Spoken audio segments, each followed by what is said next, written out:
Hey guys, welcome back. I hope you are having an amazing day. Let's get right into the stories. The first one is a pro-revenge story. When I was in college about 5 years ago, I worked for my university as a resident advisor in a dorm. It was a student job that provided me with free housing in exchange for managing a floor in one of the student housing buildings on campus. The job itself was fairly basic and consisted of helping students with housing issues, maintaining office hours Monday to Friday, having a duty weekend once a month, and enforcing university policies. While I initially took the position for the housing perk, the dorm community aspect ended up being quite enjoyable. Most of the university housing policies were common sense. No loud music after 10 p.m., no running in the building, and so on. If someone was found breaking the rules, you would tell them to stop and document it in case the issue became habitual. Some rule infractions also came with fines, such as smoking inside or damaging physical property. One of the policies that had a fine attached was getting locked out of your dorm. If you needed to be let back into your dorm, the university would fine you $50, and if you actually lost your key, you would be charged $750 to re-core the door lock. During my first year as an RA, I never charged a student to get back into their dorm. I thought it was a bad policy because, being a poor student myself, I understood what $50 could mean to someone. The building's resident manager, my boss at that time, was about to graduate and didn't care if we charged them to get into their room, so everything was good. However, in year 2, I had my first meeting with the other RAs and our new RM, whom we'll call Alex. Alex was one of those people who was immediately overly friendly and, because he considered himself a friend, felt like he could invade your personal space. He would do things like touch your shoulders or arms while talking to you. It was in this first meeting that he assigned all the master keys for the building. He had 2 keys for each floor, which were inside a zipper binder along with a key log consisting of the key's serial number and the RA it was assigned to. This detail would become important later. He gave us each one of the keys and then placed the second on a duty set of keys, which were checked out on the weekend by the pair of RAs on duty. While the university policies for a student losing a key were bad, the policies for an RA losing a master key were worse. If you were to lose a master key, you would be terminated, thus losing your housing, and you would be fined the cost to re-core each door on your floor $18,000. While we all already knew this, I recall how much time Alex specifically spent reiterating this fact to us in this first meeting, and how he was no longer responsible for the keys since we now had them. Several weeks into the semester, I was conducting duty rounds in the building with another RA whom I was friends with. We'll call her Sophie. Sophie was very smart, assertive, and always good for a laugh, so I loved working duty with her. This day, however, Sophie seemed a bit down. After a bit of prodding, she confided in me that Alex had been making her uncomfortable and that he kept touching her. I thought I understood what she meant because I also disliked how touchy he was and how close he would get to me when we spoke. That's not what she meant. "It's not just the casual touching," Sophie explained, her voice low. "He cornered me in the office the other day and tried to hug me. When I pushed him away, he laughed it off like it was a joke. I was shocked." "Sophie, that's serious. Have you thought about reporting him?" She shook her head. "I don't want to. You know Alex is one of the department's golden boys. Who would believe me over him?" I talked to her about reporting him, but she didn't want to. Sophie said she had had enough, so she told him off and didn't think it would happen again, but asked me to stick around her anytime he was around. After learning what Sophie told me, I asked another female RA who I was friends with what she thought of Alex. While she didn't claim he had done anything to her, she did express that she didn't like being alone with him. "There's just something off about him," she said, shuddering slightly. "I always make sure there's someone else around when I have to talk to him."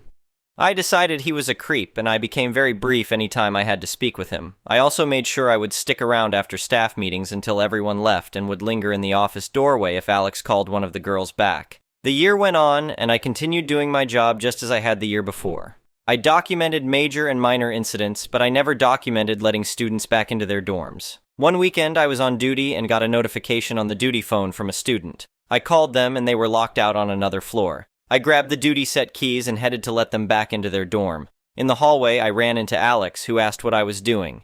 "Hey, what's up?" Alex said, his usual overly friendly smile in place. "Where are you off to in such a hurry?" "Just letting a student into their room," I replied curtly, trying to move past him. "Oh, make sure you charge them the fee," he called after me. I didn't respond and continued on my way, thinking nothing of it. The following Monday, I was called into the office. I was asked about the student I let into their room and how often I had to let people in. I was honest and told him that I never charged the students and I did it several times a month. Apparently, because the students are informed of the policy and their responsibilities when they accept the keys, he considered my failure to charge them to be theft from the university. He had apparently reviewed all of the reports submitted under my user ID and seen that I had never charged anyone for being let back into their dorm and told me that he was referring me for disciplinary action. The disciplinary action did not go far, or at least no one higher up ever spoke to me about that situation. For me, though, this drew a line that only served to reinforce my opinion of him. School continued much as it had. A few months before the end of the year, I was again doing duty rounds with Sophie, who was clearly upset.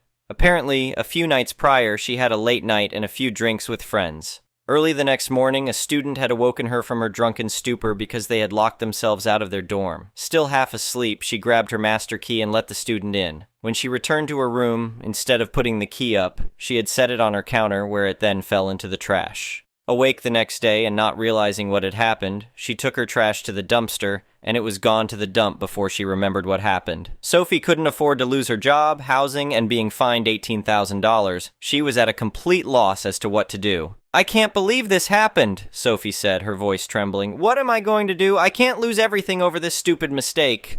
After considering the consequences of reporting what had happened and deciding that was a bad course of action, we brainstormed and decided that we needed to find a way to make a new key without anyone knowing. We didn't have long to act either, as each day ran the risk of a random key check by Alex. The university keys were made on a key blank that was not readily available at local shops, presumably for this exact reason. So we scoured the internet looking for a copy and ended up finding one that looked like a match. However, the website's picture was just a silhouette of what the key's outline looked like, so we weren't 100% sure. It was our best option, so we ordered it. A plan was born. With our key blank en route, we decided that we would take the second master key on the duty set midweek, when it's not being used, and take it somewhere to make a copy. The next problem was, once we had a working copy of the key, we would still need to find a way to get the key's serial number back on the copy. Luckily, Sophie knew someone with hammer stamps we could use to imprint the numbers on the key, and I somehow remembered the binder that Alex had with the serial numbers. Because Alex's office was across the hall from his room, he could always hear if anyone was in there. Since Sophie had bad experiences with Alex, we didn't want him to find her in there alone, so it fell to me.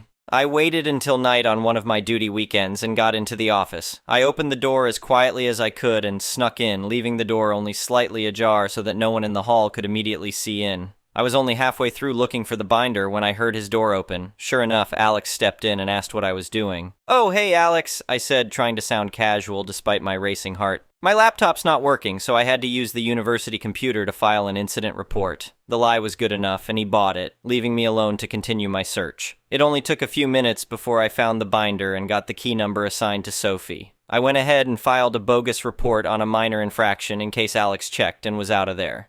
Each day we waited to see if the key blank would arrive. The plan hinged on this key, and it was exhilarating feeling the plan beginning to come together. When it finally came, it was a perfect match except for the large key brand stamped across it. There wasn't a way to cover it up, and it was too noticeable to pass as a real key. The whole plan seemed to fall apart. We decided we would still make a copy on this branded blank so that if Sophie needed to use the key, she could do so without being discovered not having her master key. Sophie waited until midweek and took the second master key off of the duty set to use to make a copy. Once she had it, we talked over the plan and joked about how nice it would be if we could just change the numbers on the second key to match the serial number of the first. While that seemed like it probably wouldn't work, we decided to look at how many numbers would have to be changed. It was 0. In our first meeting where Alex had assigned us keys, where he stressed how we would be fired if we lost these keys, he had accidentally issued Sophie his copy. We realized we didn't have to do anything else, and Sophie put her master key in her lockbox. After 2 weeks, no one had noticed that the duty set was missing a key. Because we were tired of waiting, we had a student pretend to get locked out while Sophie was in town. The responding RA didn't have a clue and was confused why none of the keys worked, and they called up Alex. Alex couldn't seem to get any of the keys to work either, so he called Sophie back to the dorm so that he could use her master key, a task in which she was happy to assist. When everyone realized a master key was missing, the big bosses got involved. There was a complete building search, a search of dorm rooms, and multiple interviews of each RA. None of the RAs knew anything but Sophie and I, so we feigned ignorance along with everyone else. I believe they suspected Sophie initially, but when she was able to produce her correct master key, their demeanor with her drastically changed. The floor got re-cored as you would expect. They never did figure out where that key had gone and thus couldn't justifiably charge anyone for the incident. We had a meeting where they basically chewed all of us out about keys and the importance of their security. While the meeting was for us all, a heavy emphasis was clearly directed towards Alex. Apparently, as part of his position, he was required to complete a key log each day to make sure that the keys on the duty set were accounted for. Unfortunately, he had not been doing so, and there was no way to tell how long the key had been missing.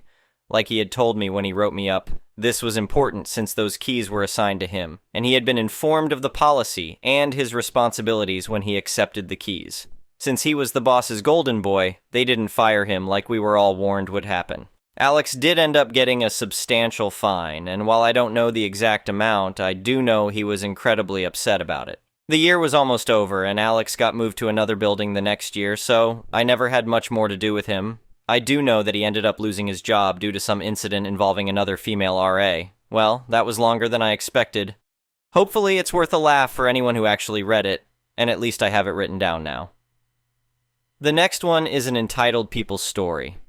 I never thought I'd end up in court over my grandpa's old Chevy, but here I was, facing off against the neighborhood busybody in small claims court. It all started a few months back when my grandpa passed away. He left me his pride and joy, a 1967 Chevrolet Impala that he'd lovingly restored over the years. The car wasn't in perfect shape, but it ran well and had a ton of sentimental value. Grandpa and I had spent countless weekends tinkering with that old Chevy, and now it was mine to care for. The only issue was that I lived in an apartment with limited parking, so I arranged to keep the Impala parked in front of my parents' house a few blocks away. That's where the trouble started. My parents live in one of those neighborhoods with an overzealous homeowners association run by none other than Karen, a busybody in her 50s with a bad dye job and an even worse attitude. From day one, she took issue with that eyesore parked on the street. "You can't keep that junk heap here," Karen informed me snippily one afternoon as I was washing the Impala. "It's an eyesore and it's lowering property values." I tried explaining that the car was properly registered and insured and that street parking was perfectly legal. But Karen wasn't having it. "I don't care if it's legal. It doesn't meet homeowner association standards," she huffed. "Get rid of it or face fines." I stood my ground and refused to move the car. It was legally parked and I had every right to keep it there. Karen stomped off in a huff, but I knew this wasn't the end of it. Sure enough, a few days later, I got a letter from the homeowner association informing me that I was in violation of neighborhood standards and would be fined $100 per day until the derelict vehicle was removed. I called up the homeowner association office and patiently explained, once again, that the car was not derelict, was fully operational, and was parked legally on a public street. The office worker sounded sympathetic but said Karen was insisting on enforcing the rule. At this point, I decided to get some legal advice. I met with a lawyer who specialized in homeowner association disputes, and she confirmed that the homeowner association had no authority over public street parking. She drafted a strongly worded letter informing them that their fines were illegal and unenforceable. I thought that would be the end of it, but Karen wasn't about to give up so easily. A week later, I got served with papers. Karen was suing me in small claims court, claiming that the Impala actually belonged to her late husband and that I had somehow stolen it. I was floored. This was a blatant lie. My grandpa had owned that car for decades. I had the title and registration paperwork to prove it, but now I had to go to court to defend myself against this crazy claim. The day of the hearing arrived, and I showed up armed with all my documentation: the car's title, registration, insurance papers, even old photos of my grandpa with the car going back years. Karen swanned in looking smug, towing along some poor schmuck she'd roped in as a witness. The judge called us up to present our cases. Karen went first, spinning some wild tale about how her late husband had owned a '67 Impala just like mine, and how it had mysteriously vanished shortly before his death. She claimed she'd recognize that car anywhere, and accused me of somehow stealing it. Her witness nervously backed up her story, though he looked mighty uncomfortable doing so. When it was my turn, I calmly presented all my documentation showing my grandpa's long-time ownership of the car. I had the title with his name on it, decades of registration paperwork, and even childhood photos of me helping wash the Impala. The judge looked it all over carefully. "Ma'am," he said to Karen, "do you have any documentation showing your late husband's ownership of this vehicle? A title, registration, anything?"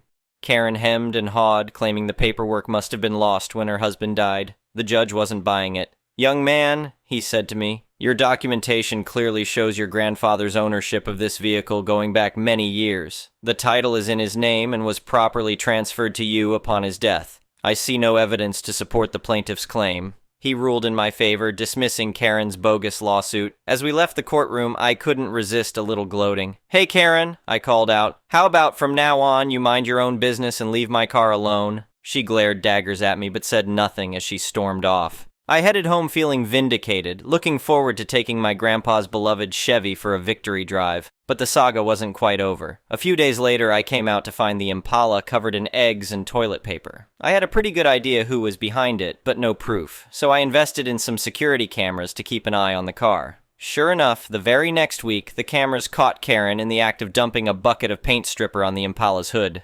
I called the cops immediately and showed them the footage. They arrested Karen for vandalism and destruction of property. This time, when we faced off in court, it was Karen in the hot seat. The video evidence was damning. She tried to claim it was an accident, that she'd tripped while carrying cleaning supplies. The judge wasn't buying it. Karen ended up with a hefty fine, community service, and a restraining order barring her from coming near me or my car. She was also forced to step down from the homeowner association board. It was immensely satisfying to watch her leave the courtroom in disgrace. These days, the Impala sits unmolested in front of my parents' house. I take it for regular drives to keep it in good shape, just like my grandpa taught me. Sometimes I even cruise past Karen's house, giving a friendly wave as her face turns red with impotent rage. The whole ordeal was a headache, but in the end, justice prevailed. My grandpa's beloved car is safe, Karen got her comeuppance, and I learned the value of standing up for what's right, even when faced with bogus lawsuits and busybody neighbors. Every time I slide behind that Chevy's wheel, I think of my grandpa and smile, knowing he'd be proud that I fought to keep his legacy alive.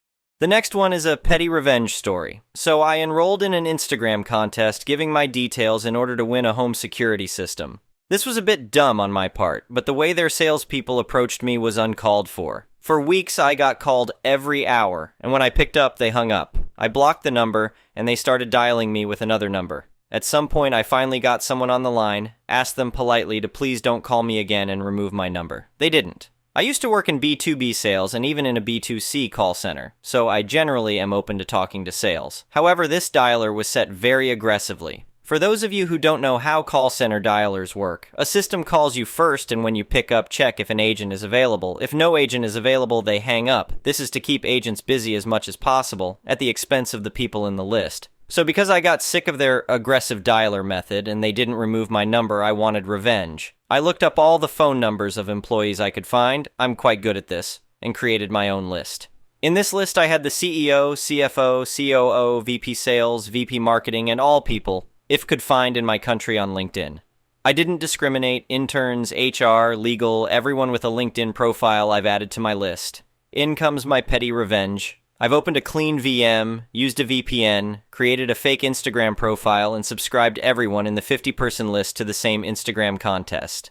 Just imagine some sales agent calling and hanging up the CEO of a global home security company multiple times for days only to be confronted with an annoyed boss of their boss's boss trying to pitch their services. Not to mention all the other employees I've added. They probably don't know it was me, and after a couple of weeks I learned you can block a range of phone numbers, after which the calling stopped. It's too bad I couldn't witness the calls myself, but I can imagine at some point they got some calls from employees who got sick of it and had to create a blacklist. Thank you for watching. I would really appreciate it if you could like the video and subscribe to our channel if you haven't already. We'll see you again tomorrow.